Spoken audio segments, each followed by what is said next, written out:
Você ouve agora audiolivro Os Exilados da Capela, por Edgar Armon. Apresentação: o conhecimento da pré-história ressente-se de documentação, não só por sua antiguidade, como pelas destruições feitas do pouco que, atravessando séculos, chegou às gerações posteriores.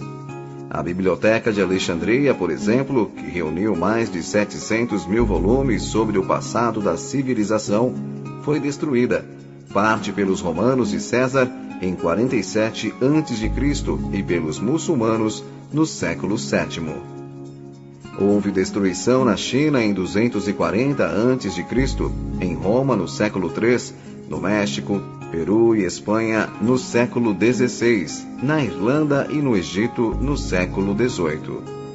E não foram queimadas pelo clero de Barcelona, na Espanha, em nossos dias, em praça pública, as obras da codificação espírita recebida através de Allan Kardec? Pode-se dizer que as fogueiras e os saques representaram, na longa noite da Idade Média, portas que se fecharam fortemente para o conhecimento de tudo quanto ocorrera no passado da humanidade, sobretudo na pré-história. Alguma coisa que se salvou dessas destruições na parte devida aos homens tem vindo agora à luz do sol, como aconteceu em 1947 com os documentos chamados do Mar Morto. Este trabalho de levantamento do passado está recebendo agora um forte impulso por parte de devotados investigadores, na forma de publicações literário-científicas, animadas de um interesse que não se esgota. Este livro, editado pela primeira vez em 1951, filia-se a esse setor de publicações, conquanto se refira, na realidade, a assuntos espirituais e religiosos, imigrações de espíritos vindos de outros orbes, afundamento de continentes lendários e transferência de conhecimentos, ou melhor, de tradições espirituais do Ocidente para o Mediterrâneo há milênios. É um livro pioneiro na utilização didático-doutrinária desses conhecimentos, incluídos pelo autor nos programas da Escola de Aprendizes do Evangelho, da Iniciação Espírita, fundada em 1950, destinada a promover a culturação de todos aqueles que desejam realizar sua espiritualização na linha iniciática cristã, nos moldes estabelecidos pela doutrina dos Espíritos.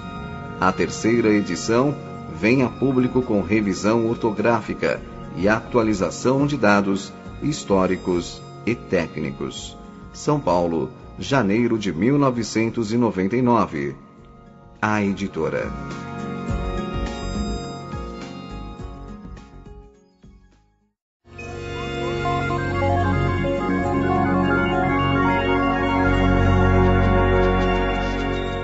Capítulo 1. A constelação do Cocheiro. Nos mapas zodiacais que os astrônomos terrestres compulsam em seus estudos, observa-se desenhada uma grande estrela na constelação do Cocheiro, que recebeu na Terra o nome de Cabra ou Capela. Magnífico Sol entre os astros que nos são mais vizinhos, ela, na sua trajetória pelo infinito, faz-se acompanhar, igualmente, da sua família de mundos, cantando as glórias divinas do ilimitado. A caminho da luz, Emmanuel, capítulo 3. A constelação do Cocheiro é formada por um grupo de estrelas de várias grandezas, entre as quais se inclui a Capela, de primeira grandeza, que por isso mesmo é a alfa da constelação. Capela é uma estrela inúmeras vezes maior que o nosso Sol, e se este fosse colocado em seu lugar, mal seria percebido por nós, à vista desarmada. Dista da Terra cerca de 45 anos-luz, distância esta que em quilômetros se representa pelo número de 4.257, seguido de 11 zeros. Na abóboda celeste Capela está situada no hemisfério boreal, limitada pelas constelações da Girafa, Perseu e Lince. e quanto ao zodíaco, sua posição é entre Gêmeos e Touro. Conhecida desde a mais remota antiguidade, Capella é uma estrela gasosa. Segundo afirma o célebre astrônomo e físico inglês Arthur Stanley Eddington, 1882 a 1944, e de matéria tão fluídica que sua densidade pode ser confundida com a do ar que respiramos. Sua cor é amarela, o que demonstra ser um sol em plena juventude, e como um sol, deve ser habitada por uma humanidade bastante evoluída.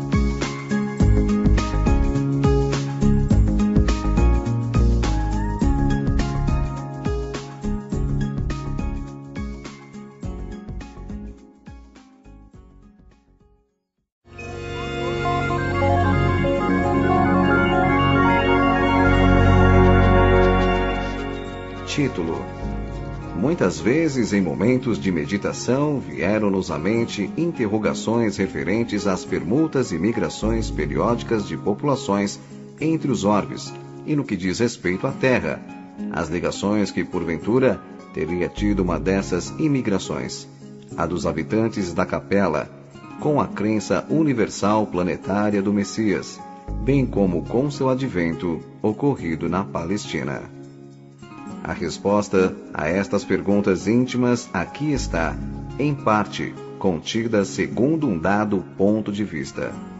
É o argumento central desta obra, escrita sem nenhuma pretensão subalterna, mas unicamente para satisfazer o desejo tão natural de quem investiga a verdade, de auxiliar a tarefa daqueles que se esforçaram no mesmo sentido. Não há aqui que tenha valor em si mesmo, quanto à autoria do trabalho, salvo o esforço de coligir e comentar, de forma, aliás, muito pouco ortodoxa, dados espaços e complementares, existentes aqui e ali, para com eles erigir esta síntese espiritual da evolução do homem planetário. O autor.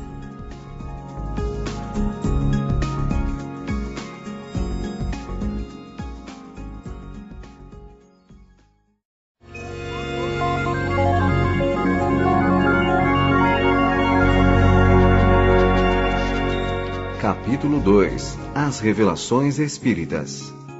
A doutrina espírita é realmente uma fonte de ensinamentos, não só no que respeita à imortalidade da alma e suas reencarnações periódicas, as condições de vida nos planos invisíveis que apresenta com detalhes jamais revelados, ao conhecimento do ego e das hierarquias espirituais, às sutilíssimas intercorrências kármicas, ao intercâmbio dos seres habitantes dos diferentes mundos e os processos mediante os quais se opera, como também ao complexo e infinito panorama da vida cósmica, que como uma imensa fonte, escachoa e turbilhona no eterno transformismo, que caracteriza e obriga a evolução de seres e de coisas. Tudo isso, em verdade, pode ser também encontrado, de forma mais ou menos clara ou velada, nos códigos religiosos ou nas filosofias que o homem vem criando ou adotando, no transcurso do tempo, como resultado de sua ânsia de saber e necessidade imperativa de sua alma, sedenta sempre de verdades.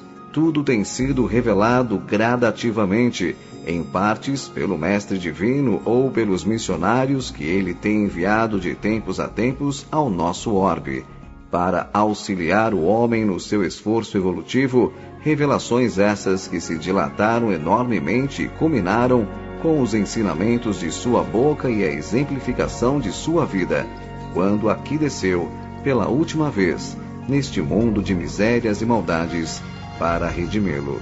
Sobre os que habitavam a terra de sombra e de morte, resplandeceu uma luz. Por outro lado, a ciência materialista, estudando as células, comparando os tipos, escavando a terra e devassando os céus, tem conseguido estabelecer uma série de conclusões inteligentes e justas, de seu ponto de vista, para explicar as coisas, compreender a vida e definir o homem.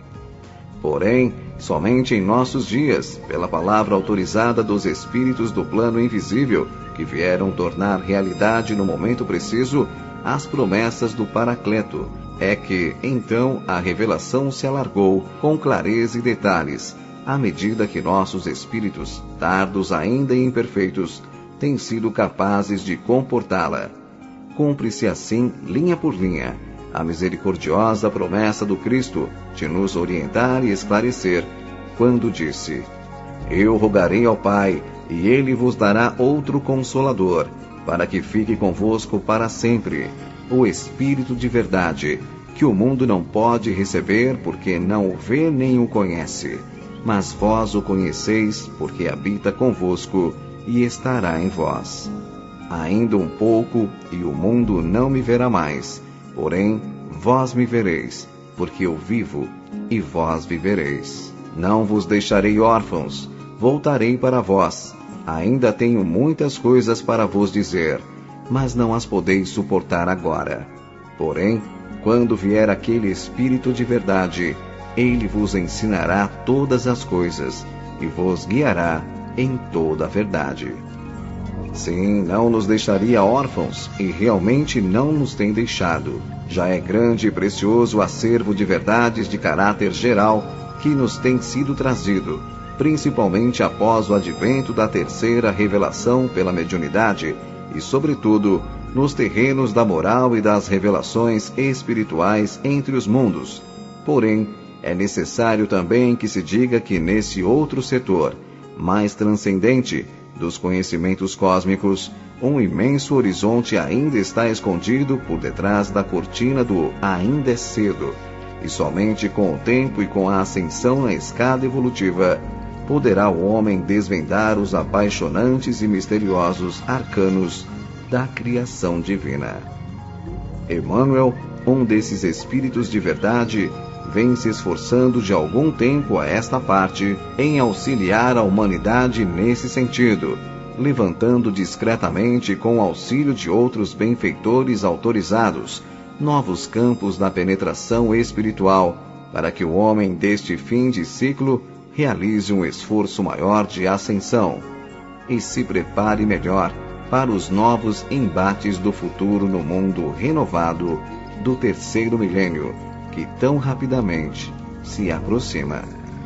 Assim sabemos agora que esta humanidade atual foi constituída, em seus primórdios, por duas categorias de homens, a saber, uma retardada, que veio evoluindo lentamente através das formas rudimentares da vida terrena, pela seleção natural das espécies, ancedendo trabalhosamente da inconsciência para o instinto e deste para a razão.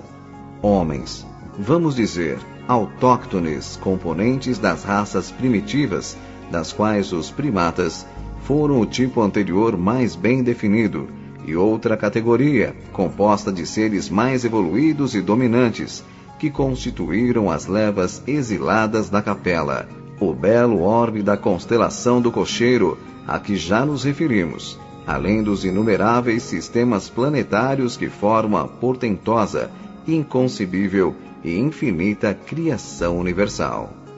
Esses milhões de advenas para aqui transferidos em época impossível de ser agora determinada, eram detentores de conhecimentos mais amplos e de entendimentos mais dilatados em relação aos habitantes da Terra e foram um elemento novo que arrastou a humanidade animalizada daqueles tempos para novos campos de atividade construtiva, para a prática da vida social e, sobretudo, deu-lhe as primeiras noções de espiritualidade do conhecimento de uma divindade criadora.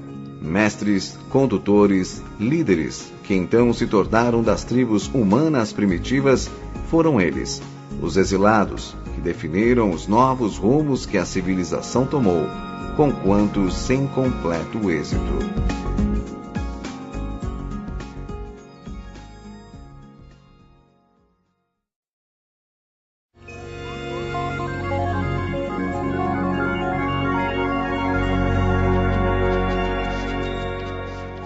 Capítulo 3 Os Três Ciclos.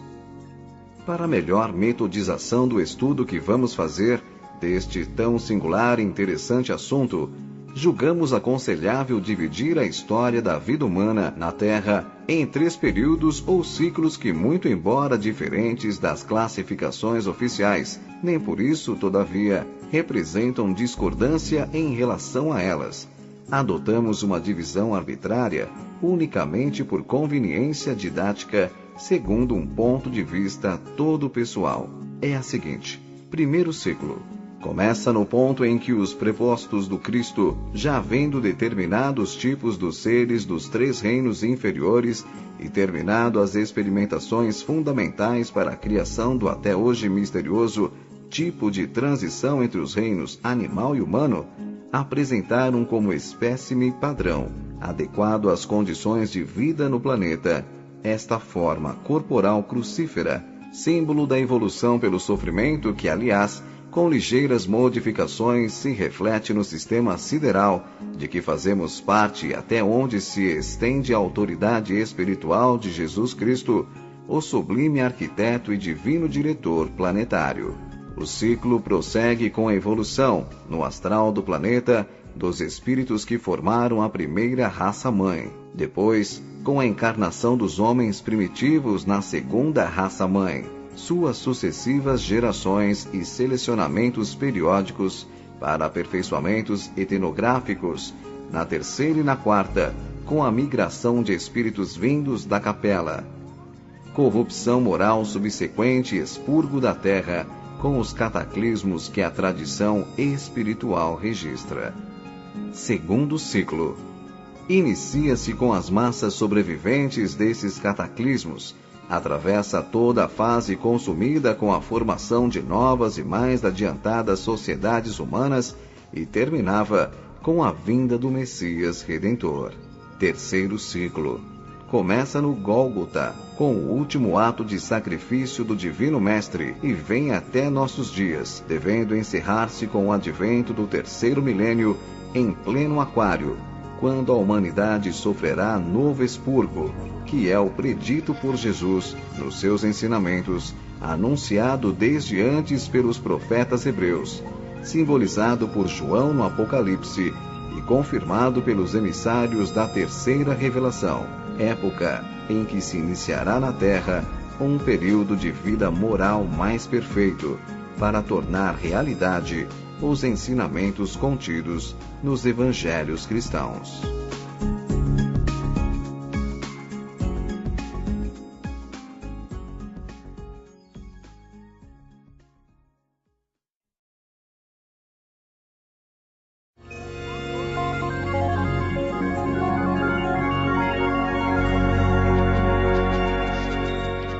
Capítulo 4. No tempo dos primeiros homens. Hoje não mais se ignora que os seres vivos, suas formas, estrutura, funcionamento orgânico e vida psíquica, longe de serem efeitos sobrenaturais ou fruto de acasos, resultam de estudos, observações e experimentações de longa duração, realizados por entidades espirituais de elevada hierarquia, colaboradoras diretas do Senhor, na formação e no funcionamento regular, sábio e metódico da criação divina. O princípio de todas as coisas e seres é o pensamento divino, que no ato da emissão e por virtude própria se transforma em leis vivas, imutáveis, permanentes. Entidades realmente divinas, como intérpretes ou melhor, executoras dos pensamentos do Criador, utilizam-se do Verbo, que é o pensamento fora de Deus, e pelo Verbo plasmam o pensamento na matéria. A força do Verbo, dentro das leis, age sobre a matéria, condensando-a, criando formas, arcabouços, para as manifestações individuais da vida. O pensamento divino só pode ser plasmado pela ação dinâmica do Verbo, e se este só pode ser emitido por entidades espirituais individualizadas, o que o absoluto não é, intermediárias existentes fora do plano absoluto, as quais possuam força e poder para agir no campo da criação universal. Assim, quando o pensamento divino é manifestado pelo Verbo, ele se plasma na matéria fundamental, pela força da mesma enunciação, dando nascimento à forma, à criação visível, aparencial. Sem o Verbo não há essa criação, porque ela, não se concretizando na forma, é como se não existisse, permaneceria como o pensamento divino e revelado no campo da existência abstrata. Ora, para a criação da terra o Verbo foi e é o Cristo. Paulo, em sua epístola aos Efésios, diz: Deus, por Jesus Cristo, criou todas as coisas. E João Evangelista muito bem esclareceu: no princípio era o Verbo, e o Verbo estava com Deus, e o Verbo era Deus. Todas as coisas foram feitas por ele, e sem ele, nada do que foi feito se fez. Por isso é que o Divino Mestre diz: Eu sou o caminho, a verdade e a vida. Ninguém vai ao Pai, senão por mim. Assim, pois, formam-se os mundos, seres e coisas, tudo pela força do Verbo, que traduz o pensamento criador, segundo as leis que esse mesmo pensamento encerra.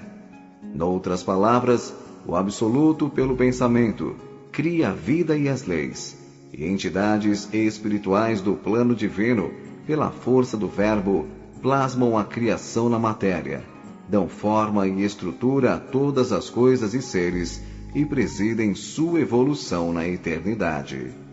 Na gênese cósmica, no que se refere à Terra, a ação do Verbo traduziu o pensamento criador, a seu tempo, na constituição de uma forma globular fluídica, emanada do Sol central, que veio situar-se no devido ponto do sistema planetário, como novo recurso de manifestações de vida para seres em evolução. Circundando a Terra, formou-se uma camada fluídica, de teor mais elevado, destinada a servir-lhe de limitação e proteção, como também de matriz astral, para a elaboração das formas vivas destinadas a evoluir neste mundo em formação. Nessa camada se continham os germes dos seres, conforme foram concebidos pelos espíritos criadores das formas, representando tipos padrões, fluidicamente plasmados para futuros desenvolvimentos. E com o tempo progredindo a condensação da forma globular, segundo as leis que regem a criação universal, os gases internos emanados do núcleo central subiam à periferia do conjunto, onde eram contidos pela camada protetora, e daí, condensados pelo resfriamento natural, caíam novamente sobre o núcleo, em forma líquida, trazendo, contudo, em suas malhas, se assim podemos dizer, os germes de vida ali existentes. Esses germes, assim veiculados, espalharam-se pela superfície do globo em formação, aguardando oportunidade de desenvolvimento, e quando, após inúmeras repetições desse processo de intercâmbio, a periferia do globo ofereceu, finalmente, condições favoráveis de consistência, umidade e temperatura, nela surgiu a matéria orgânica primordial, o protoplasma,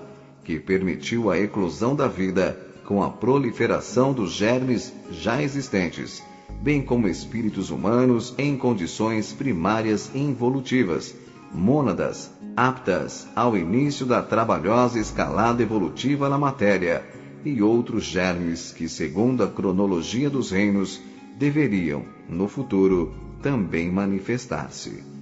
Os seres vivos da Terra, com as formas que lhes foram atribuídas pelo Verbo e seus prepostos, apareceram no globo há centenas de milhões de anos. Primeiro nas águas, depois na terra, primeiro os vegetais, depois os animais, todos evoluindo até seus tipos mais aperfeiçoados. Segundo pesquisas e conclusões da ciência oficial, a Terra tem 2 bilhões de anos de existência, tendo vivido 1 bilhão de anos em processo de ebulição e resfriamento, após o que, e somente então, surgiram os primeiros seres dotados de vida.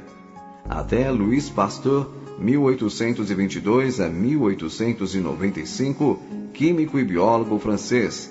A opinião firme dos cientistas sobre a origem dos seres era a teoria da geração espontânea, segundo a qual os seres nascem espontânea e exclusivamente de substâncias materiais naturais, como, por exemplo, larvas e micróbios nascendo de elementos em decomposição. Com as pesquisas e conclusões deste eminente sábio francês, o conhecimento se modificou e ficou provado que os germes nascem uns dos outros, não tendo valor científico a suposição da geração espontânea, conquanto o problema continuava ainda de pé em relação ao primeiro ser, do qual os demais se geraram. Em 1935, o bioquímico americano Wendell Meredith Stanley, 1904 a 1971, isolou um micróbio incomparavelmente mais primitivo que qualquer dos demais conhecidos até então, e que se reproduzia, mesmo depois de submetido ao processo de cristalização. Como até então nenhum ser vivo pudera ser cristalizado e continuar a viver, daí se concluiu que o ser em questão era um intermediário entre a matéria inerte e a matéria animada pela vida. Admitiram os pesquisadores que esse fato veio preencher a grande lacuna existente entre os seres vivos mais atrasados e as mais complexas substâncias orgânicas inanimadas, como, por exemplo, as proteínas. Esse ser seria, então, academicamente falando, o ponto de partida para as gerações dos seres vivos existentes na Terra, os quais, há 1,5 bilhão de anos, vêm evoluindo sem cessar, aperfeiçoando as espécies e suas atividades específicas. Nesses primórdios da evolução humana e no ápice do reino animal, estavam os símios, muito parecidos com os homens, porém, ainda animais, sem aquilo que justamente distingue o homem do animal, a saber, a inteligência. Deste ponto em diante, por mais que investigasse a ciência, não conseguiu localizar um tipo intermediário de transição, bem definido entre o animal e o homem. Descobriu fósseis de outros reinos e pôde classificá-los, mas nada obteve sobre o tipo de transição para o homem. Todo o esforço se reduziu na exumação de 2 ou 3 crânios encontrados algures, que foram aceitos a título precário, como pertencentes a este tipo desconhecido e misterioso a que nos estamos referindo. Realmente, em várias partes do mundo, foram descobertos restos de seres que, após exames acurados, foram aceitos como pertencentes a antepassados do homem atual. Segundo a ciência oficial, quando o clima da Terra se amenizou, em princípios do Mioceno, uma das 4 grandes divisões da área terciária, isto é, o período geológico que antecedeu o atual, e os antigos bosques tropicais começaram a ceder lugar aos prados verdes, os antigos seres vivos que moravam nas árvores foram descendo para o chão, e aqueles que aprenderam a caminhar, erguidos, formaram a estirpe da qual descende o homem atual. Entre esses últimos que conseguiram erguer-se, prevaleceu um tipo que foi chamado procônsul, mais ou menos há 25 milhões de anos, o qual era positivamente um símio. E os tipos foram evoluindo até que mais ou menos há 1,5 milhão de anos surgiram as espécies mais aproximadas do tipo humano.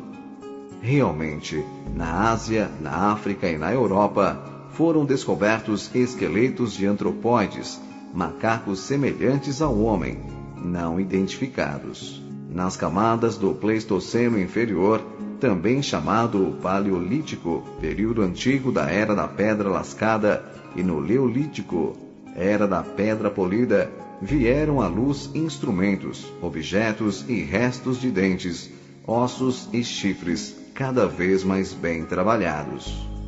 Em 1807 surgiu em Heidelberg, na Alemanha, um maxilar inferior um tanto diferente dos tipos antropóides, até que finalmente surgiram esqueletos inteiros desses seres.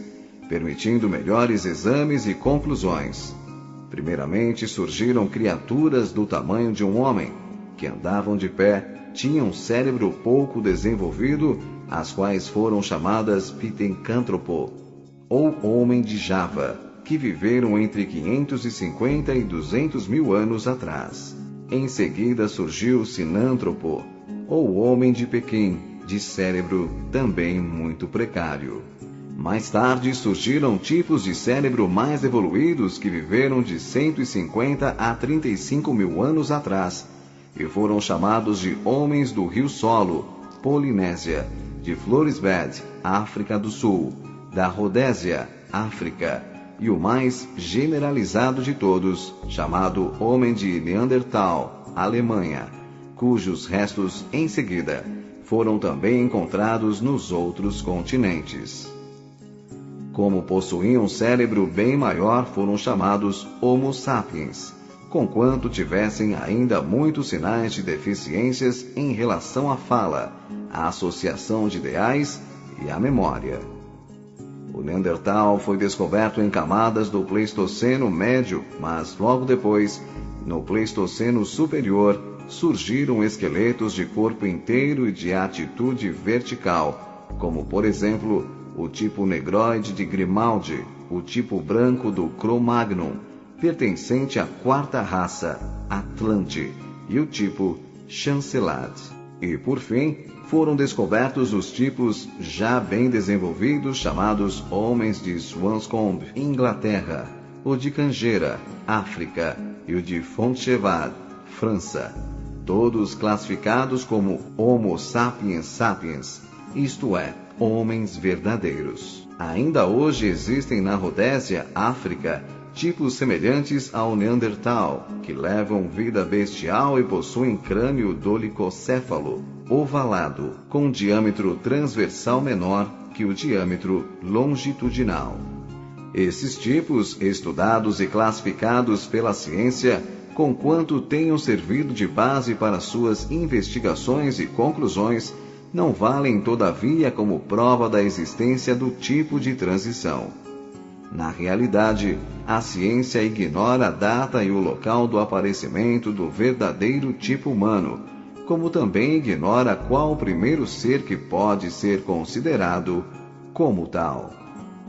O elo, portanto, entre o tipo animal mais evoluído e o homem primitivo se perde entre o Pitecântropo, que era bestial, e o Homo sapiens, que veio 400 mil anos mais tarde. Em resumo, eis a evolução do tipo humano. Símios ou primatas. Tipo evoluído de primata, procônsul, milhões de anos. Homo erectus, Pitecântropo e Sinântropo, 500 mil anos. Homo sapiens, solo, Rodésia, Floresbad, Neandertal, 150 mil anos. Homo sapiens sapiens, Swanscombe, Cangeira, Fontchevad, Cro-Magnon e Chancelad, 35 mil anos. É bem de ver que se houvesse existido esse tipo intermediário, inúmeros documentos fósseis dessa espécie existiriam, como existem de todos os outros seres vivos, e assim, como houve e ainda há inúmeros símios, representantes do ponto mais alto da evolução dessa classe de seres, também havia os tipos correspondentes, intermediários entre uns e outros. Se a ciência, até hoje, não descobriu esses tipos intermediários, é porque eles realmente não existiram na Terra. Foram plasmados em outros planos de vida, onde os prepostos do Senhor realizaram a sublime operação de acrescentar ao tipo animal mais perfeito e evoluído de sua classe os atributos humanos, que por si sós, conquanto aparente inicialmente invisíveis, dariam ao animal condições de vida enormemente diferentes e possibilidades evolutivas impossíveis de existirem no reino animal, cujos tipos se restringem e se limitam em si mesmos.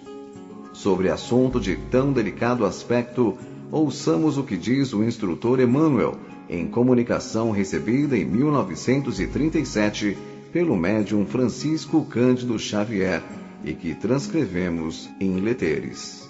Amigos, que a paz de Jesus descanse sobre vossos corações. Segundo estudos que pude efetivar em companhia de elevados mentores da espiritualidade, posso dizer-vos francamente que todas as formas vivas da natureza estão possuídas de princípios espirituais. E princípios que evoluem da alma fragmentária até a racionalidade do homem. A razão, a consciência, a noção de si mesmo, constituem na individualidade a súmula de muitas lutas e de muitas dores em favor da evolução anímica e psíquica dos seres.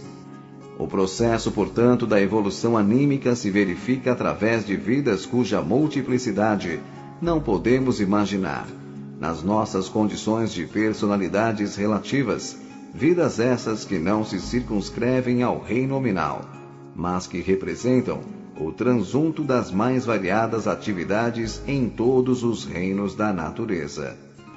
Todos aqueles que estudaram os princípios de inteligência dos considerados absolutamente racionais, grandes benefícios produziram, no objetivo de esclarecer esses sublimes problemas do drama infinito do nosso progresso pessoal. O princípio inteligente, para alcançar as cumeadas da racionalidade, teve de experimentar estágios outros de existências nos planos de vida. Os protozoários são embriões de homens, como os selvagens das regiões ainda incultas são os embriões dos seres angélicos. O homem, para atingir o complexo de suas perfeições biológicas na Terra, teve o concurso de espíritos exilados de um mundo melhor para o orbe terráqueo. Espíritos esses que se convencionou chamar de componente da raça adâmica, que foram em tempos remotíssimos desterrados para as sombras e para as regiões selvagens da Terra, porquanto a evolução espiritual do mundo em que viviam não mais a tolerava, em virtude de suas reincidências no mal.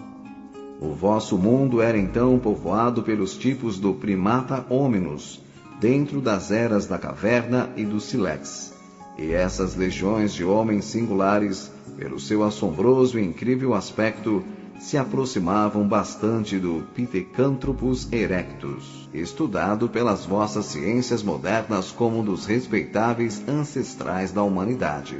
Foram, portanto, as entidades espirituais a que me referi, que, por misericórdia divina e em razão das novas necessidades evolutivas do planeta, imprimiram um novo fator de organização às raças primigênias, dotando-as de novas combinações biológicas, objetivando o aperfeiçoamento do organismo humano.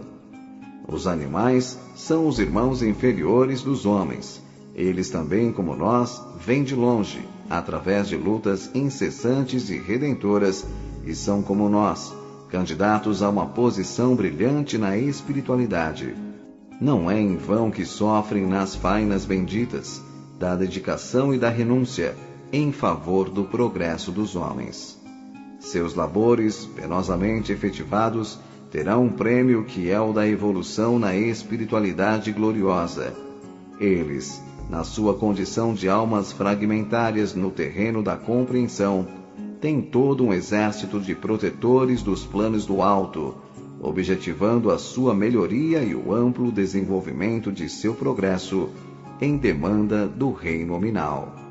Em se desprendendo do invólucro material, encontram imediatamente entidades abnegadas que os encaminham na senda evolutiva, de maneira que a sua marcha não encontre embaraços quaisquer que os impossibilitem de progredir, como se torna necessário, operando-se sem perda de tempo, a sua reencarnação. Qual a forma animal que se acha mais vizinha do homem? O macaco, tão carinhosamente estudado por Darwin nas suas cogitações filosóficas e científicas, é um parente próximo das criaturas humanas, falando-se fisicamente com seus pronunciados laivos de inteligência, mas a promoção do princípio espiritual do animal, a racionalidade humana, se processa fora da Terra, dentro de condições e aspectos que não posso vos descrever, dada a ausência de elementos analógicos, para as minhas comparações. E que Jesus nos inspire, esclarecendo as nossas mentes em face de todas as grandiosidades das leis divinas imperantes na criação.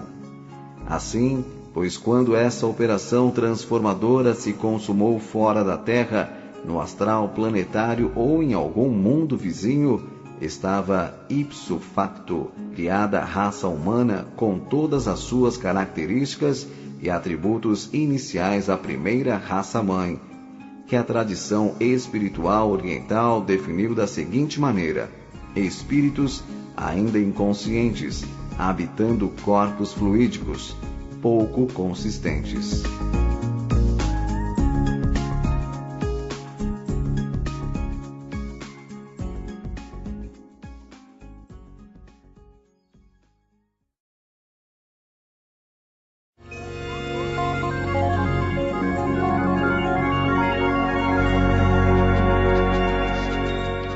Capítulo 5.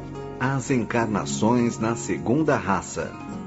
Quando cessou o trabalho de integração de espíritos animalizados nesses corpos fluídicos e terminaram sua evolução, aliás muito rápida nessa raça padrão, o planeta se encontrava nos fins de seu terceiro período geológico e já oferecia condições de vida favoráveis para seres humanos encarnados. Já de muitos seus elementos materiais estavam estabilizados e o cenário foi julgado apto a receber o Rei da Criação.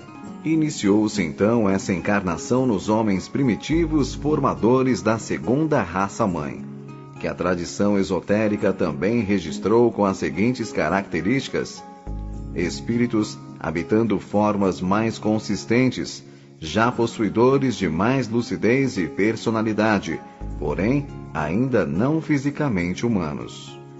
Iniciou-se com estes espíritos um estágio de adaptação na crosta planetária, tendo como teatro o grande continente da Lemúria. Esta segunda raça deve ser considerada como pré-adâmica. Estava-se nos albores do período quaternário. Os homens desta segunda raça em quase nada se distinguiam dos seus antecessores símios. Eram grotescos, animalizados, inteiramente peludos, enormes cabeças pendentes para a frente, braços longos que quase tocavam os joelhos, ferozes, de andar trôpego e vacilante, em cujo olhar, inexpressivo e esquivo, predominavam a desconfiança e o medo. Alimentavam-se de frutos e raízes, viviam isolados, escondidos nas matas e nas rochas, fugindo uns dos outros, vendo nas feras que os rodeavam por toda a parte seres semelhantes a eles mesmos, e procriando-se instintivamente sem preocupação de estabelecerem entre si laços de afeto ou de intimidade permanente. Quem olhasse então o mundo não diria que ele já era habitado por seres humanos. Essa segunda raça evoluiu por muitos milênios, dando tempo a que se procedesse a necessária adaptação ao meio ambiente, até que por fim, com o desabrochar lento e custoso da inteligência, surgiu entre seus componentes o desejo de vida comum, que nessa primeira etapa evolutiva era visceralmente brutal e violento. Os ímpetos do sexo nasceram de forma terrivelmente bárbara, e os homens saíam furtivamente de seus antros escuros para se apoderarem pela força de companheiras inconscientes e indefesas, com as quais geravam filhos que se criavam por si mesmos, ao redor do núcleo familiar, como feras. Com o correr do tempo, entretanto, essa proliferação desordenada e o agrupamento forçado de seres do mesmo sangue obrigaram os homens a procurar habitações mais amplas e cômodas, que encontraram em grutas e cavernas naturais, nas bases das colinas ou nas anfractuosidades das montanhas. Sua inteligência ainda não bastava para a idealização de construções mais apropriadas, e assim surgiram os trogloditas da Idade da Pedra, em cujos olhos, porém, já a esse tempo, luziam os primeiros fulgores do entendimento e cujos corações já de alguma forma se abrandavam ao calor dos primeiros sentimentos humanos. Eis como eles foram vistos pelo espírito de João, o evangelista, em comunicação dada na Espanha nos fins do século passado. Adão ainda não tinha vindo, porque eu via um homem, 2 homens, muitos homens, e no meio deles não via Adão, e nenhum deles conhecia Adão. Eram os homens primitivos, esses que meu espírito absorto contemplava. Era o primeiro dia da humanidade. Porém, que humanidade, meu Deus! Era também o primeiro dia do sentimento, da vontade da luz, mas de um sentimento que apenas se diferenciava da sensação, de uma vontade que apenas desvanecia as sombras do instinto. Primeiro que tudo, o homem procurou o que comer. Após, procurou uma companheira. Juntou-se com ela e tiveram filhos. Meu espírito não via o homem do paraíso. Via muito menos que o homem, coisa pouco mais que um animal superior. Seus olhos não refletiam a luz da inteligência. Sua fronte desaparecia sob o cabelo áspero e rijo da cabeça. Sua boca, desmensuradamente aberta, prolongava-se para diante. Suas mãos pareciam com os pés e frequentemente tinham o emprego destes. Uma pele pilosa e rija cobria suas carnes duras e secas, que não dissimulavam a fealdade do esqueleto. Oh, se tivesses visto, como eu, o homem do primeiro dia, com seus braços magros e esquálidos caídos ao longo do corpo, e com suas grandes mãos pendidas até os joelhos, vosso espírito teria fechado os olhos para não ver e procuraria o sono para esquecer. Seu comer era como devorar. Bebia baixando a cabeça e submergindo os grossos lábios nas águas. Seu andar era pesado e vacilante, como se a vontade não intervisse. Seus olhos vagavam sem expressão pelos objetos, como se a visão não lhe refletisse em sua alma.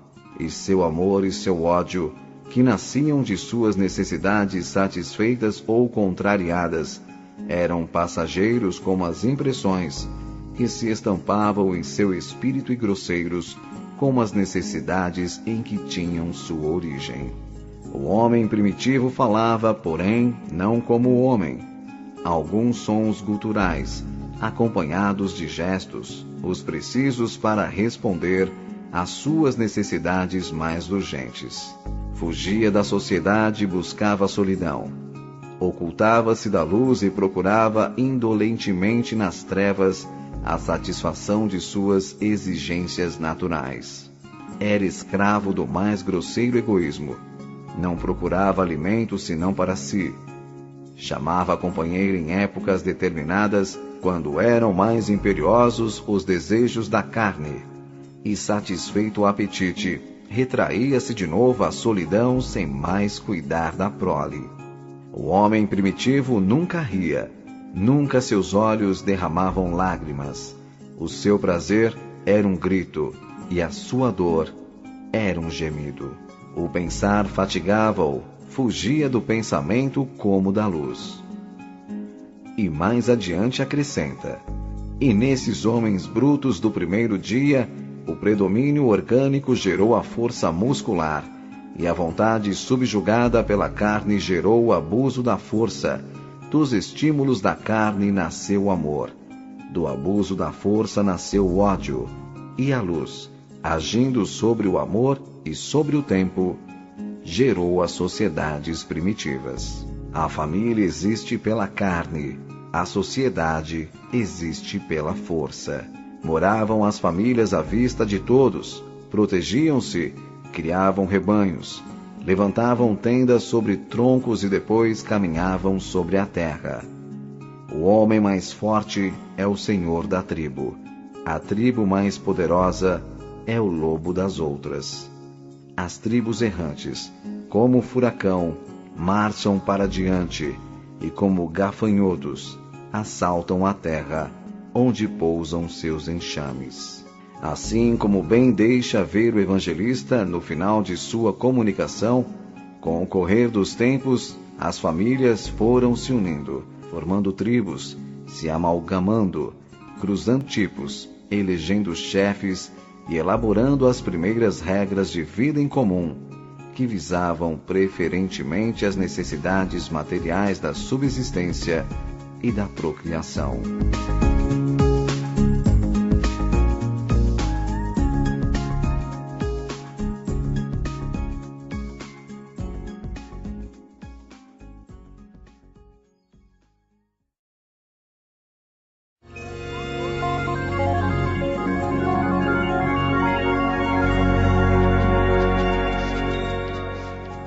Capítulo 6. A terceira raça-mãe. Estava-se no período em que a ciência oficial denomina Era da Pedra Lascada, em que o engenho humano, para seu uso e defesa, se utilizava do sílex como arma primitiva e tosca. Nessa época, em pleno quaternário, por efeito de causas pouco conhecidas, ocorreu um resfriamento súbito da atmosfera, formando-se geleiras que cobriam toda a Terra.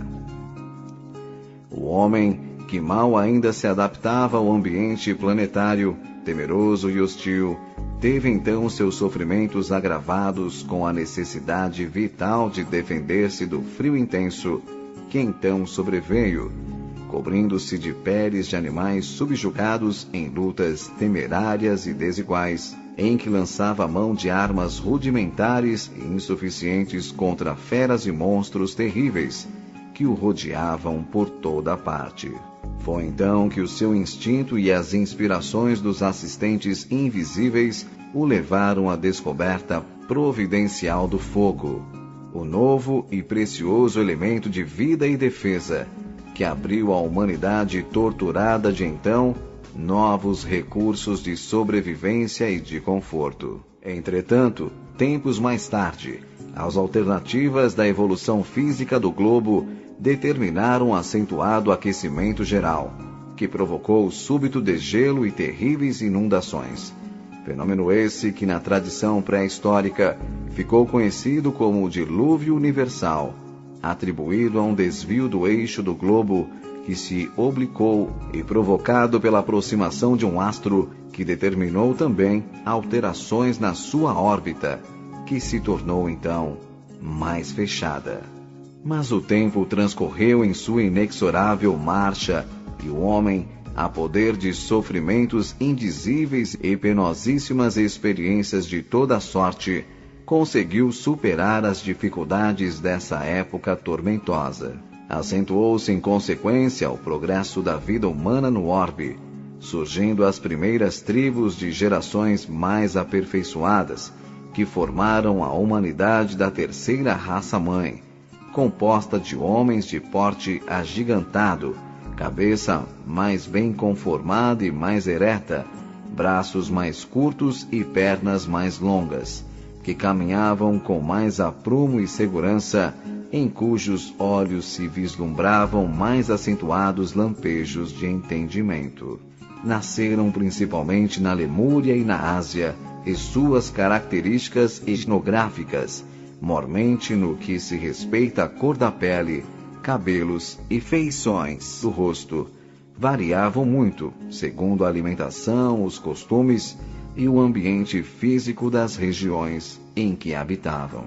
Eram nômades. Mantinham-se em lutas constantes entre si e, mais que nunca, predominavam entre eles a força e a violência. A lei do mais forte prevalecendo para a solução de todos os casos, problemas ou divergências que entre eles surgissem. Todavia, formavam já sociedades mais estáveis e numerosas do ponto de vista tribal, sobre as quais dominavam sob o caráter de chefes ou patriarcas, aqueles que fisicamente houvessem conseguido vencer todas as resistências e afastar toda a concorrência. Do ponto de vista espiritual ou religioso, essas tribos eram ainda absolutamente ignorantes e já de alguma forma fetichistas, pois adoravam, por temor ou superstição instintiva, fenômenos que não compreendiam imagens grotescas representativas, tanto de suas próprias paixões e impulsos nativos, como de forças maléficas ou benéficas, que ao seu redor se manifestavam perturbadoramente. Da mesma comunicação de João Evangelista a que já nos referimos, transcrevemos aqui mais os seguintes evocativos períodos. Depois do primeiro dia da humanidade, o corpo do homem aparece menos feio, menos repugnante à contemplação de minha alma. Sua fronte começa a debuxar-se na parte superior do rosto, quando o vento açoita e levanta as ásperas melenas que a cobrem. Os seus olhos são mais vivos e transparentes, o seu nariz é mais afilado e levantado, e a sua boca é menos proeminente. Seus braços são menos longos e esquálidos, suas carnes menos secas, suas mãos menos volumosas e com dedos mais prolongados, os ossos do esqueleto mais arredondados, mais bem dispostos aos movimentos das articulações. Maior elasticidade existe nos músculos e mais transparência na pele que cobre todo o corpo. No seu olhar se reflete o primeiro raio de luz intelectual, como um primeiro despertar do seu espírito adormecido. No seu caminhar, já menos lerdo e vacilante, adivinha-se a ação inicial da vontade, o princípio das manifestações espontâneas. Procura a mulher e não mais a abandona. Assiste-lhe no nascimento dos filhos, com quem reparte o calor e o alimento. O sentimento começa a despertar-lhe. A humanidade, nessa ocasião, estava então num ponto em que uma ajuda exterior era necessária e urgente, não só para consolidar os poucos e laboriosos passos já palmilhados, como principalmente para dar-lhe diretrizes mais seguras e mais amplas no sentido evolutivo. Em nenhuma época da vida humana tem-lhe faltado o auxílio do alto, que quase sempre se realiza pela descida de emissários autorizados. O problema da Terra, porém, naqueles tempos, exigia para sua solução medidas mais amplas e mais completas, que, aliás, não tardaram a ser tomadas pelas entidades espirituais responsáveis pelo progresso planetário, como veremos em seguida.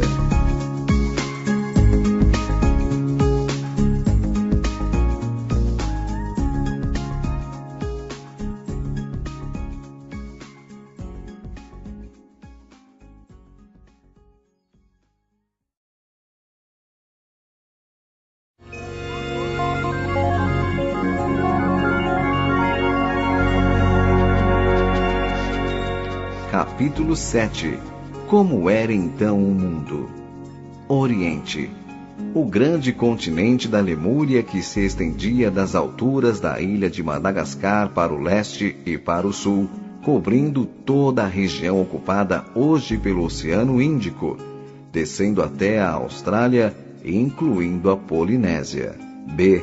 A região central da Ásia, limitada ao sul pelo Himalaia, e que se estendia para leste, Pacífico adentro, para o oeste, terminava num grande mar, que subia de sul para norte, passando pelas regiões hoje ocupadas pelo Indostão, Beluchistão, Pérsia e Tartária, e terminando na região subártica. Esse foi o habitat central da terceira raça. Ocidente. C. O continente formado pela Grande Atlântida, que se desenvolvia de sul a norte sobre a região hoje ocupada pelo Oceano Atlântico, que lhe herdou o nome. D. A parte superior da América do Norte, que formava então dois braços dirigidos, um para Oriente, na direção da atual Groenlândia, e outro para Ocidente, prolongando-se pelo Oceano Pacífico, na direção da Ásia. Nestas duas regiões se estabeleceram, mais tarde, os povos da quarta raça. E, ao norte, um continente ártico, denominado Hiperbóreo, que cobria toda a região do Polo Norte, mais ou menos até a altura do paralelo 80, sobre todo o território europeu. Esta foi a região habitada mais tarde pelos formadores da quinta raça, os Árias. Além desses 5 continentes, a tradição consigna a existência do chamado Primeiro Continente, Terra Sagrada, Terra dos Deuses, que era o berço do primeiro Adão, a habitação do último mortal divino, escolhido como uma sede para a humanidade, devendo presidir a semente da futura humanidade. Como se vê, trata-se da própria capela, que após a descida dos exilados, passou a ser considerada como uma região ligada à terra, um prolongamento desta por ser a própria pátria, o paraíso momentaneamente perdido, e para onde deveriam voltar ao fim de seu exílio. Esses continentes a que nos referimos eram então habitados pelos homens da terceira raça, que assim se distribuíam. Na Lemúria, os Hutas, homens de pele escura. Na Ásia, os Mongóis, de pele amarelada. Na Atlântida, os Atlantes, de pele avermelhada, os primitivos, que serviram de semente à quarta raça. Sem embargo dessas diferenças de cor, as demais características biológicas já descritas prevaleciam, mais ou menos uniformemente, para todos os indivíduos desta terceira raça, em todos os lugares.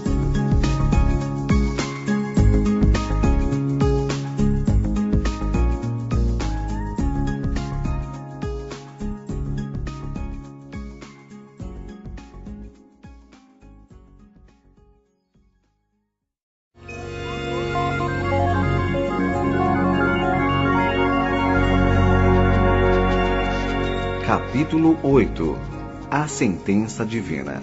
E em meio ciclo evolutivo da terceira raça, cujo núcleo mais importante e numeroso se situava na Lemúria, quando nas esferas espirituais foi considerada a situação da Terra e resolvida a imigração para ela de populações de outros orbes mais adiantados, para que o homem planetário pudesse receber um poderoso estímulo e uma ajuda direta na sua árdua luta pela conquista da própria espiritualidade. A escolha, como já dissemos, recaiu nos habitantes da capela. Eis como Emmanuel, o espírito de superior hierarquia, tão estreitamente vinculado agora ao movimento espiritual da pátria do Evangelho, inicia a narrativa desse impressionante acontecimento. Há muitos milênios, um dos orbes do cocheiro que guarda muitas afinidades com o globo terrestre atingira a culminância de um dos seus extraordinários ciclos evolutivos. Alguns milhões de espíritos rebeldes lá existiam, no caminho da evolução geral, dificultando a consolidação das penosas conquistas daqueles povos cheios de piedade e de virtudes. E após outras considerações, acrescenta: as grandes comunidades espirituais, diretoras do cosmo, deliberaram então localizar aquelas entidades pertinazes no crime aqui na terra longínqua. Dá-nos, pois, assim, Emmanuel, com estas revelações de tão singular natureza, as premissas preciosas de conhecimentos espirituais transcendentes, relativos à vida planetária. Conhecimentos estes, já de alguma forma focalizados pelo codificador, que abrem perspectivas novas e muito dilatadas à compreensão de acontecimentos históricos, que de outra forma, como muitos outros têm sucedido, permaneceriam na obscuridade, ou melhor, das hipóteses, não passariam de lendas.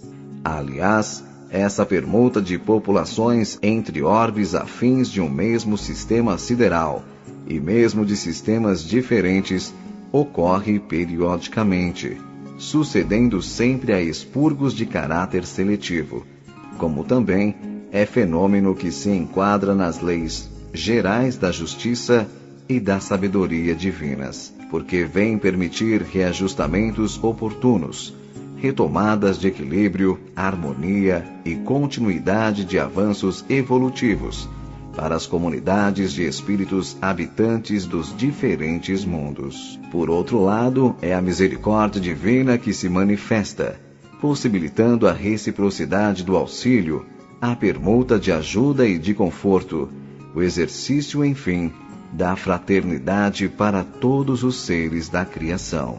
Os escolhidos neste caso foram os habitantes da capela, que, como já foi dito, deviam dali ser expurgados por terem se tornado incompatíveis com os altos padrões de vida moral, já atingidos pela evoluída humanidade daquele orbe.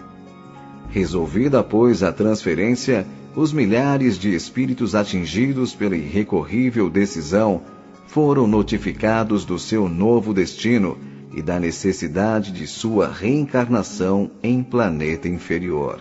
Reunidos no plano etéreo daquele orbe, foram postos na presença do Divino Mestre para receberem o estímulo da esperança e a palavra da promessa, que lhes serviriam de consolação e de amparo nas trevas dos sofrimentos físicos e morais que lhes estavam reservados por séculos. Grandioso e comovedor foi então o espetáculo daquelas turbas de condenados, que colhiam os frutos dolorosos de seus desvarios, segundo a lei imutável da eterna justiça. Eis como Emmanuel, no seu estilo severo e eloquente, descreve a cena.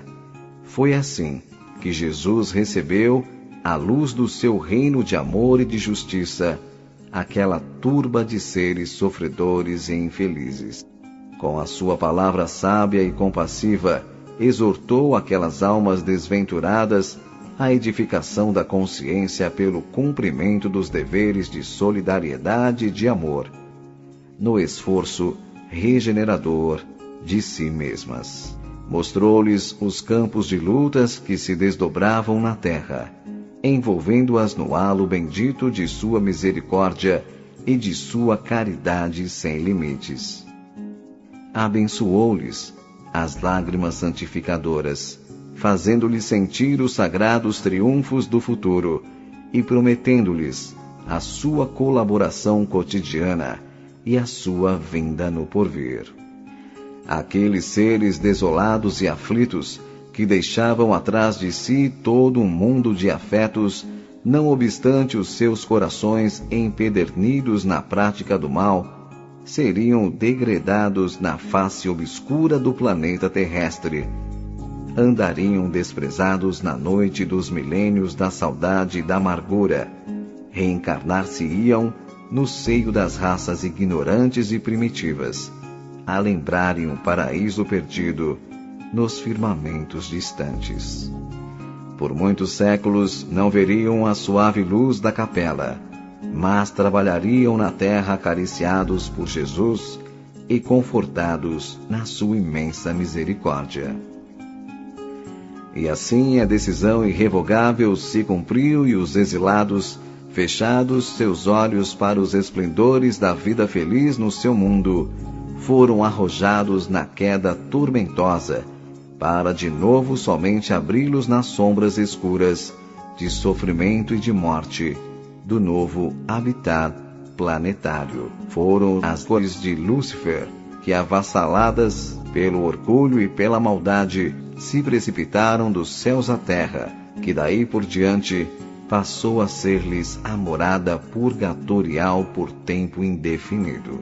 E após a queda, conduzidos por entidades amorosas, auxiliares do Divino Pastor, foram os degredados reunidos no etéreo terrestre e agasalhados em uma colônia espiritual, acima da crosta, onde durante algum tempo permaneceriam em trabalhos de preparação e de adaptação para a futura vida a iniciar-se no novo ambiente planetário.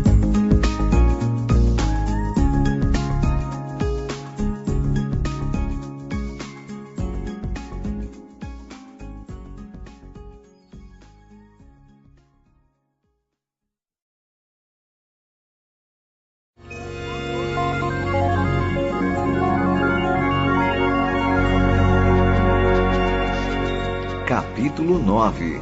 As reencarnações punitivas.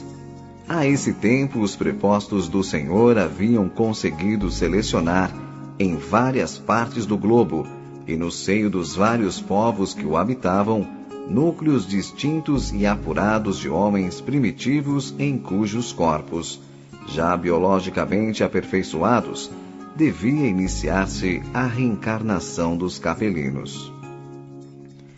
Esses núcleos estavam localizados no Oriente, no Planalto do Pamir, no centro-norte da Ásia e na Lemúria, e no Ocidente, entre os primitivos atlantes e entre todos os chineses, mongóis, eram os mais adiantados, como confirma Emmanuel quando diz: quando se verificou a chegada das almas proscritas da capela, em épocas remotíssimas, já a existência chinesa contava com uma organização regular, oferecendo os tipos mais homogêneos e mais selecionados do planeta, em face dos remanescentes humanos primitivos. Suas tradições já andavam, de geração em geração, construindo as obras do porvir. E acrescenta: inegavelmente o mais prístino foco de todos os surtos evolutivos do globo é a China milenária. Os capelinos, pois que já estavam reunidos, como vimos, no etéreo terrestre, aguardando o momento propício, começaram então a encarnar nos grupos selecionados a que já nos referimos, predominantemente nos do Planalto do Pamir, que apresentavam as mais aperfeiçoadas condições biológicas e etnográficas, como sejam pele mais clara, cabelos mais lisos, rostos de traços mais regulares, porte físico mais desempenado e elegante. A respeito dessa miscigenação, a narrativa de Emmanuel, se bem que de um ponto de vista mais geral, não deixa, contudo, de ser esclarecedora. Diz ele: aquelas almas aflitas e atormentadas encarnaram-se proporcionalmente nas regiões mais importantes, onde se haviam localizado as tribos e famílias primitivas, descendentes dos primatas. E com a sua reencarnação no mundo terreno estabeleciam-se fatores definitivos e da história etnológica dos seres. Dessa forma, pois, é que se formaram nessas regiões os primeiros núcleos raciais da nova civilização em perspectiva, que dali foram se espalhando em sucessivos cruzamentos por todo o globo, máxime no Oriente, onde habitava a terceira raça, em seus mais condensados agrupamentos. Ouçamos agora novamente o evangelista descrever esse acontecimento, numa visão retrospectiva de impressionadora e poética beleza. Donde vieram esses homens, novos no meio dos homens? A terra não lhes deu nascimento, porque eles nasceram antes de ela ser fecunda.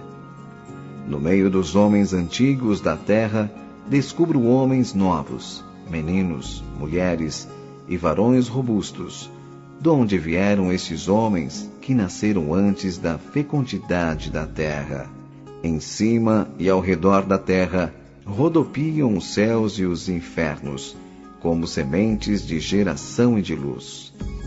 O vento sopra para onde o impulsa a mão que criou a sua força, e o espírito vai para onde o chama o cumprimento da lei. Os homens novos que descubro entre os homens antigos da terra, os quais nasceram antes desta ser fecunda, vêm a ela em cumprimento de uma lei e de uma sentença divina. Eles vêm de cima, pois vêm envoltos em luz, e a sua luz é um farol para os que moram nas trevas da terra. Se, porém, seus olhos e suas frontes desprendem luz, nos semblantes eles trazem a estigma da maldição. São árvores de pomposa folhagem, mas privadas de frutos, arrancadas e lançadas fora do paraíso, onde a misericórdia as havia colocado e donde as desterrou por algum tempo. A sua cabeça de ouro, as suas mãos de ferro e os seus pés de barro.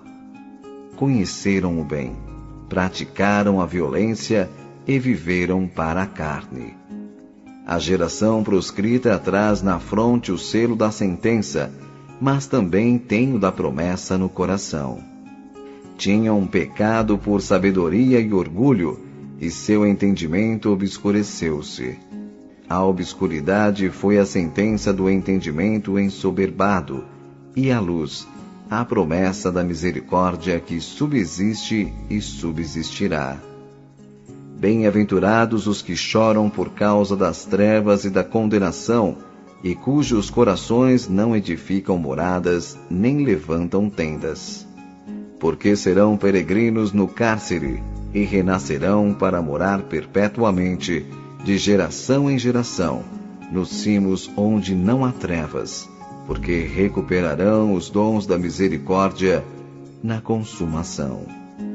A descida dessa raça maior causou, como era natural, no que respeita à vida de seus habitantes primitivos, sensível modificação no ambiente terrestre, que ainda mal refeito das convulsões telúricas que assinalaram os primeiros tempos de sua formação geológica, continuava, entretanto, sujeito a profundas alterações e flutuações de ordem geral.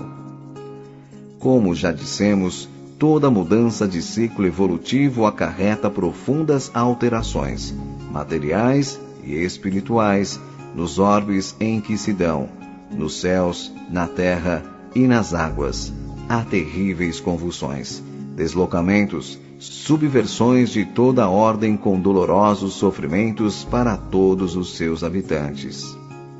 Logo, após os primeiros contatos que se deram com os seres primitivos e reencarnados os capelinos nos tipos selecionados já referidos, verificou-se de pronto tamanha dessemelhança e contraste, material e intelectual, entre essas duas espécies de homens, e sentiram aqueles imediatamente a evidente e assombrosa superioridade dos Advenas, que passaram logo a ser considerados super-homens, semideuses, filhos de Deus, como diz a Gênese mosaica, e, como é natural, a dominar e dirigir os terrícolas. Formidável impulso em consequência foi então imprimido à incipiente civilização terrestre em todos os setores de suas atividades primitivas. De trogloditas habitantes de cavernas e de tribos selvagens, aglomeradas em palafitas, passaram então os homens, sob o impulso da nova direção, a construir cidades nos lugares altos, mais defensáveis e mais secos, em torno das quais as multidões aumentavam dia a dia.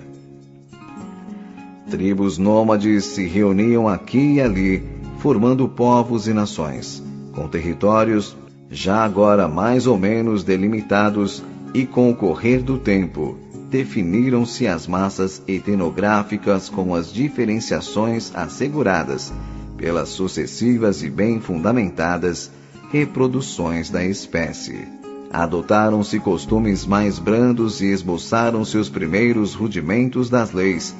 Os povos, que então saíam da era da pedra polida, estabeleceram os fundamentos da indústria com a utilização, se bem que incipiente, dos metais, foi-se assegurando aos poucos a base de uma consciência coletiva, e os homens, pelas experiências já sofridas e pelo crescente despertar da razão, ainda que embrionária, iniciaram uma tentativa de organização social em um novo e mais promissor período de civilização.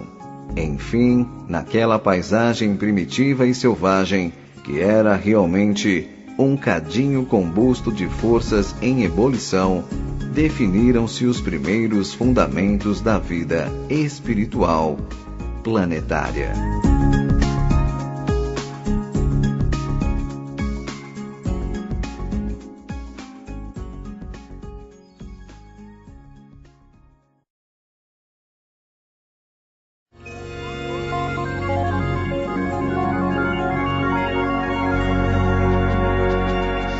Capítulo 10 – Tradições espirituais da descida. Não existe que saibamos nos arquivos do conhecimento humano que nos dê desse fato remotíssimo de tão visceral interesse, a saber, o da miscigenação de raças pertencentes a orbes siderais diferentes. Revelação tão clara e transcendente como essa que nos vem pelos emissários da doutrina espírita, tanto como consta em seus primeiros anúncios da codificação kardeciana e das comunicações subsequentes de espíritos autorizados, como agora desta narrativa impressionante de Emmanuel, que estamos a cada passo citando. Realmente, perlustrando os anais da história, das ciências, das religiões e das filosofias, vemo-las inçadas de relatos, enunciados e afirmativas emitidos por indivíduos inspirados, que impulsionaram, impeliram o pensamento humano, desde os albores do tempo em todas as partes do mundo. Conceitos, concepções que representam um colossal acervo de conhecimentos de toda espécie e natureza. Mas em nenhum desses textos a cortina foi jamais levantada tão alto para deixar ver como esta humanidade se formou no nascedouro, segundo as linhas espirituais da questão. O espírito humano, por isso mesmo, e por força dessa ignorância primária, foi se deixando desviar por alegorias, absorver e fascinar por dogmas inaceitáveis, teorias, idealizações de toda sorte, muitas realmente não passando de fantasias extravagantes ou elucubrações cerebrais alucinadas. Todavia, neste particular que nos interessa agora, nem tudo se perdeu da realidade.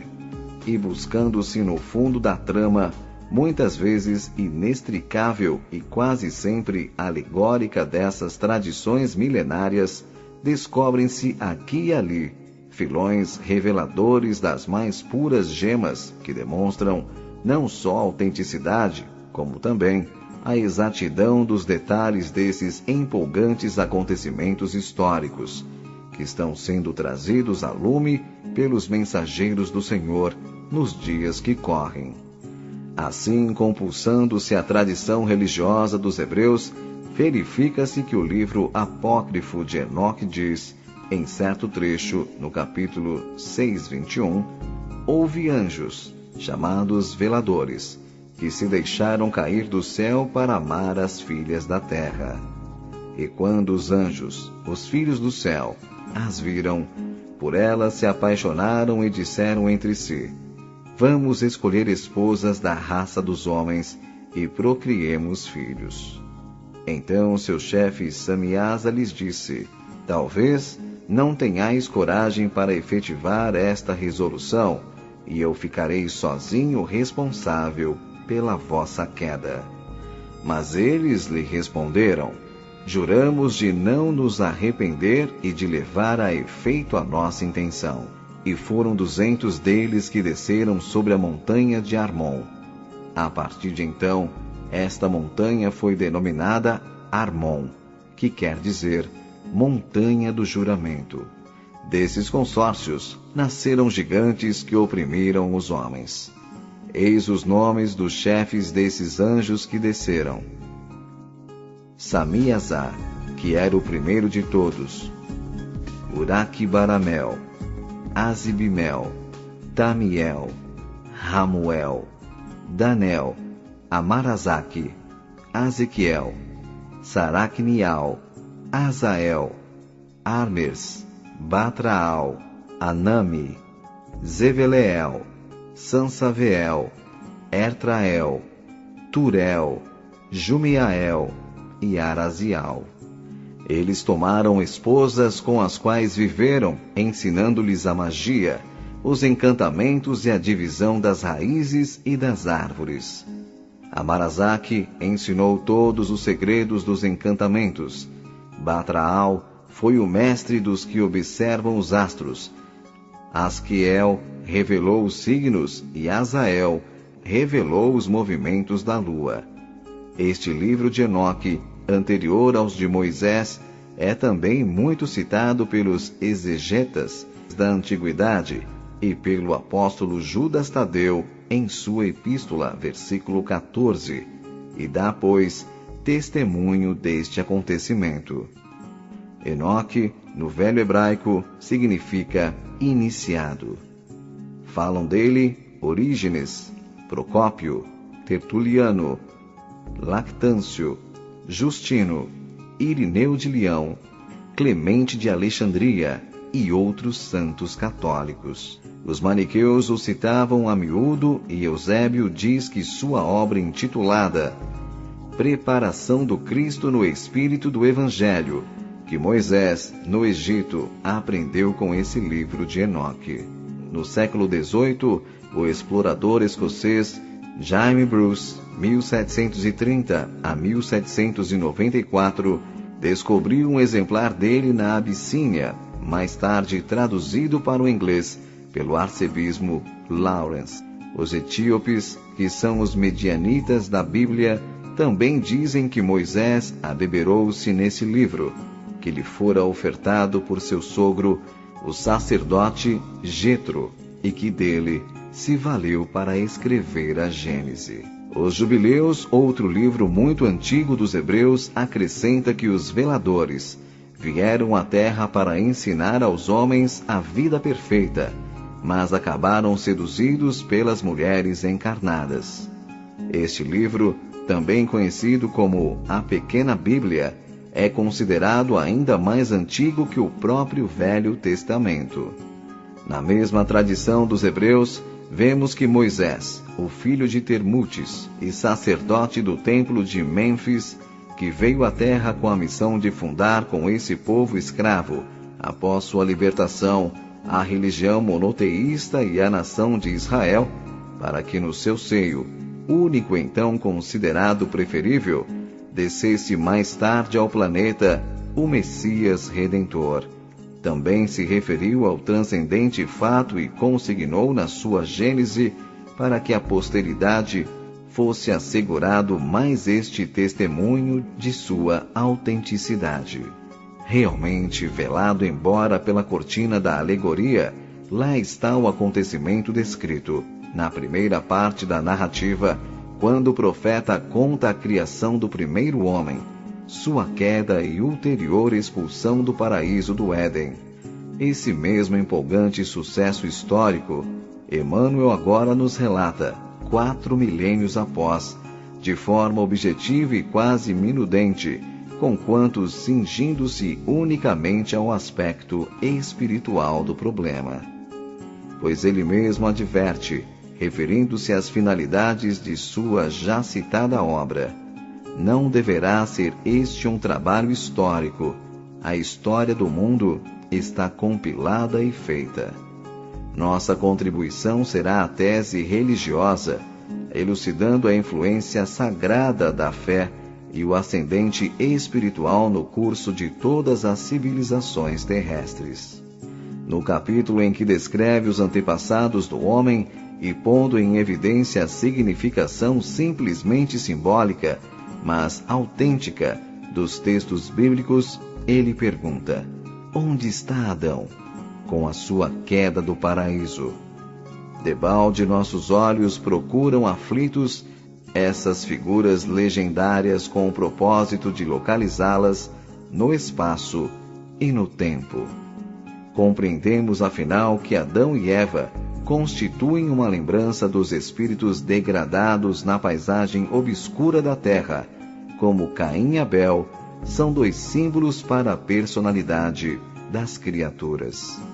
Sim, realmente, Adão representa a queda dos espíritos capelinos neste mundo de expiação que é a terra, onde o esforço verte lágrimas e sangue, como também no sagrado texto está predito: maldita é a terra por causa de ti, disse o Senhor, com dor comerás dela todos os dias de tua vida.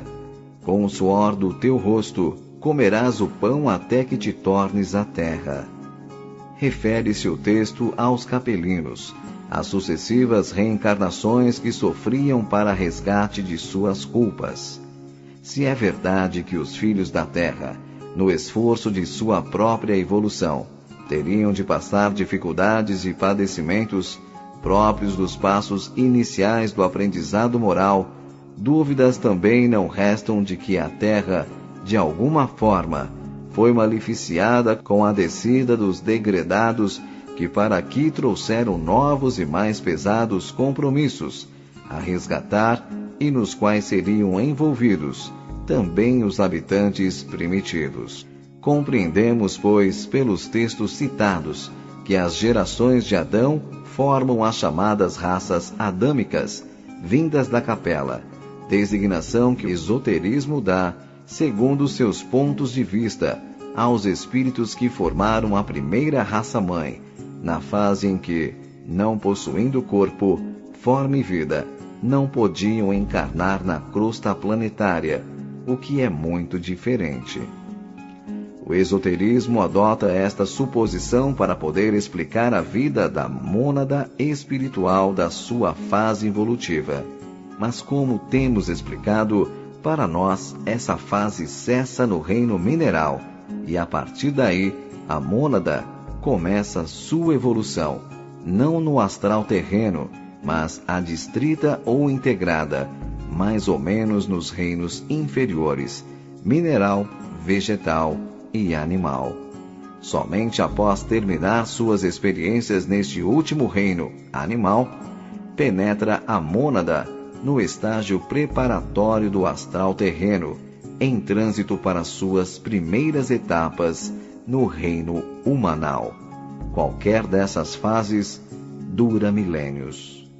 Mas retomando a narrativa e no entendimento iniciático, diremos que Caim e Abel, os dois primeiros filhos, são unicamente símbolos das tendências do caráter dessas legiões de emigrados, formadas em parte por espíritos rebeldes, violentos e orgulhosos, e em parte por outros, ainda que criminosos, porém jamais pacificados, conformados e submissos à vontade do Senhor. A corrente de Caim, mais numerosa, foi a que primeiro se encarnou, como já vimos, entre os povos da terceira raça, que mais depressa e mais facilmente vinculou-se com os filhos da terra, os habitantes primitivos, vindo a formar sem contestação a massa predominante dos habitantes do planeta naquela época, e cujo caráter dominador e violento predomina até nossos dias em muitos povos. Como conta Moisés, e saiu Caim da face do Senhor e habitou na terra de Nod, da banda do oriente do Éden. E conheceu Caim a sua mulher, e ela concebeu e gerou Enoque, e ele edificou uma cidade. É fácil de ver que se Caim e Abel realmente tivessem existido como filhos primeiros do primeiro casal humano, não teria Caim encontrado mulher para com ela se casar, porque a terra seria então desabitada. É, pois, evidente que os capelinos, ao chegar, já encontraram o mundo habitado por outros homens. O texto significa que as primeiras legiões de exilados, saindo da presença do Senhor em capela, vieram à terra encarnando-se primeiramente no Oriente, mesclando-se com as mulheres dos povos aí existentes, gerando descendentes e edificando cidades.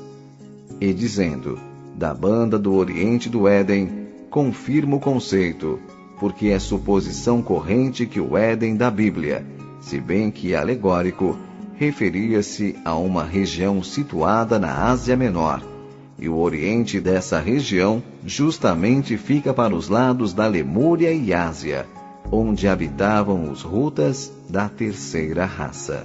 E quanto aos exilados da corrente de Abel, diz a Gênese na força do seu símbolo, que eles foram suprimidos logo no princípio, o que deixa entender que a sua permanência na terra foi curta. Prosseguindo na enumeração das tradições referentes à descida dos exilados da capela, verificamos que os babilônios antigos, conforme inscrições, cuneiformes descobertas pela ciência em escavações situadas em Cunionic, povoação da antiga Caldeia, somente reconheciam como tendo existido à época do dilúvio duas raças de homens, sendo uma de pele escura que denominavam os Adames negros, e outra de pele clara, que denominavam os Sarcos, ambas tendo por antepassados uma raça de deuses que desceram à terra, obedecendo a 7 chefes, cada um dos quais orientava e conduzia uma massa de homens. Acrescentavam essas inscrições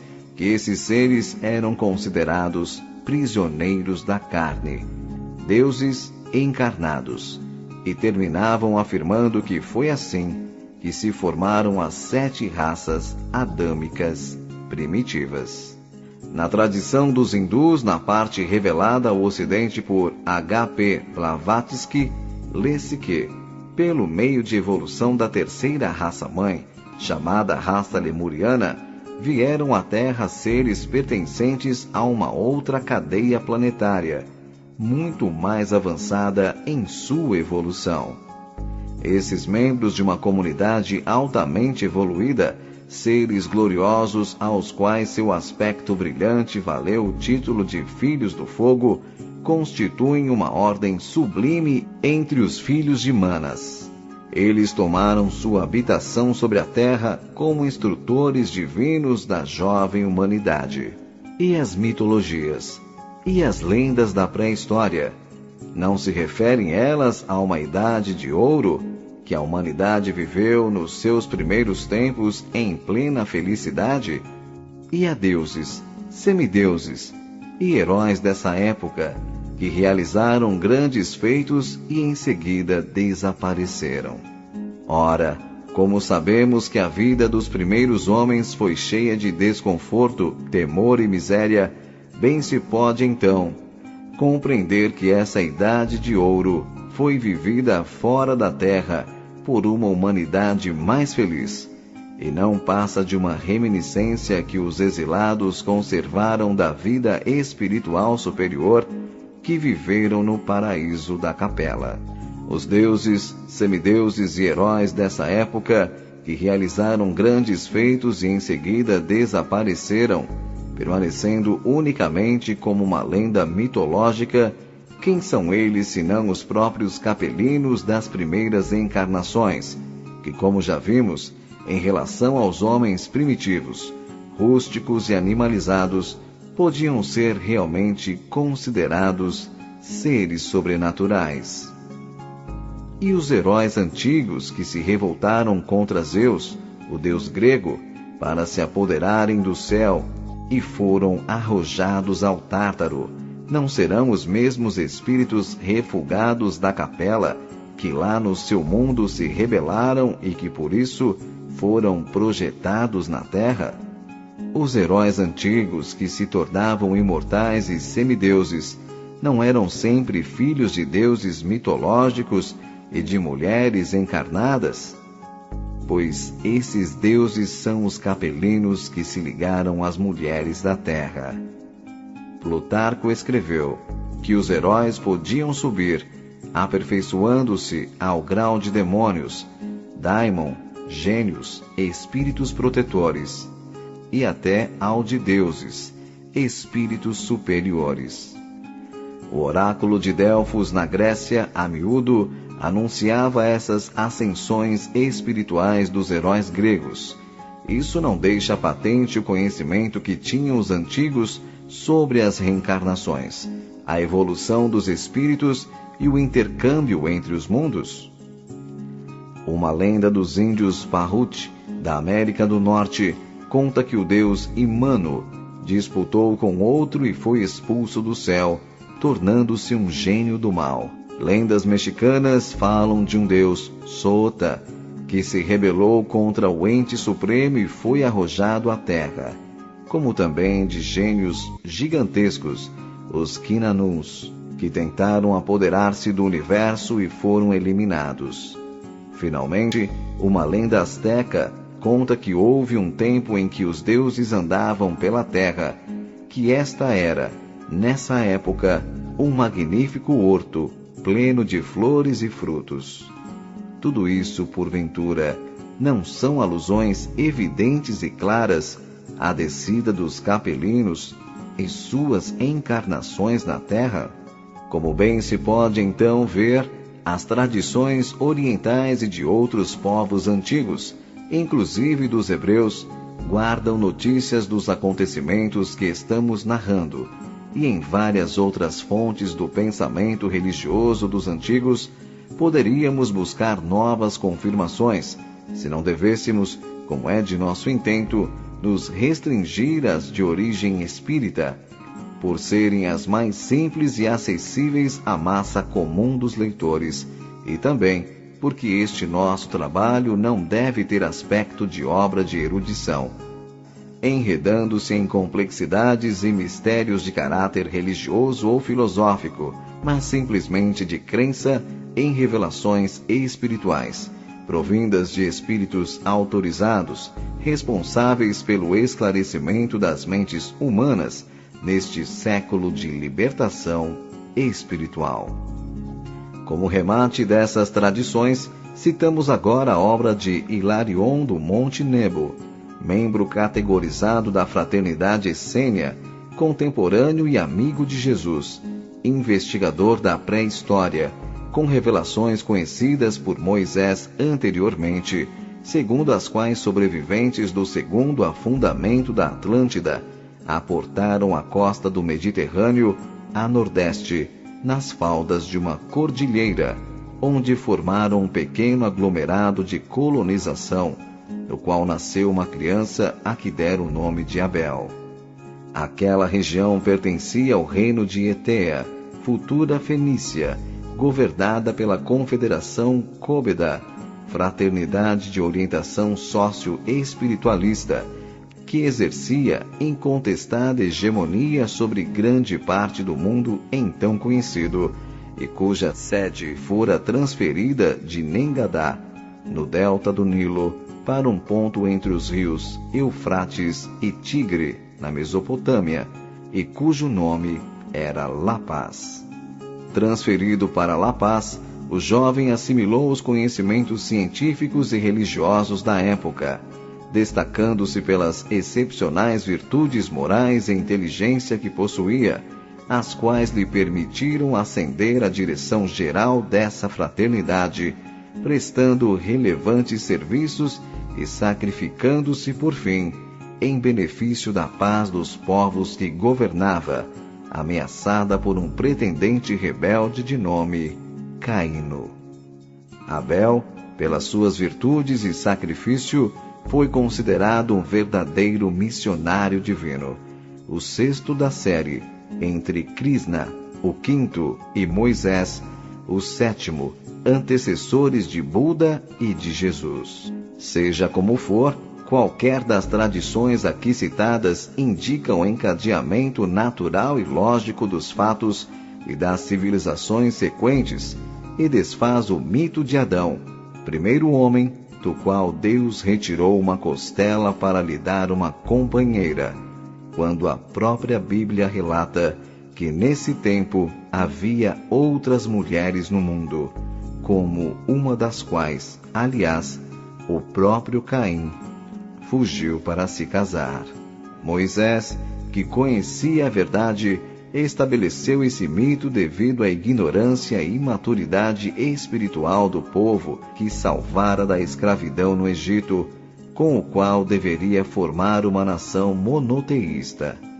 São também absurdas e inaceitáveis as referências bíblicas sobre o Moisés sanguinário e contraditório. Versão esta que, como se pode facilmente perceber, convinha a dominação religiosa do povo hebreu pelo clero do seu tempo. Essa fraternidade côbeda formou uma civilização avançada do ponto de vista espiritual, mas com a morte de Abel, degenerou na instituição dos faraós arquipoderosos do Egito, dominadores e déspotas, que a seu tempo também degeneraram. O mesmo ocorreu com os Flâmines, na Índia, sacerdotes do Krishna. Com a morte deste missionário, continuaram a influir no meio ambiente, mas, degenerando no sentido religioso, concorreram a formar o regime de castas e poderes fracionados que até hoje existem. É regra já afirmada pela experiência que, após realizar a finalidade espiritual a que se propuseram, as organizações iniciáticas redentoras deveriam encerrar suas atividades, como fizeram os essênios na Palestina. Após a morte de Jesus, não deveriam fundir-se com a sociedade que decorresse de suas atividades missionárias, porque não poderiam conservar sua pureza e elevada condição.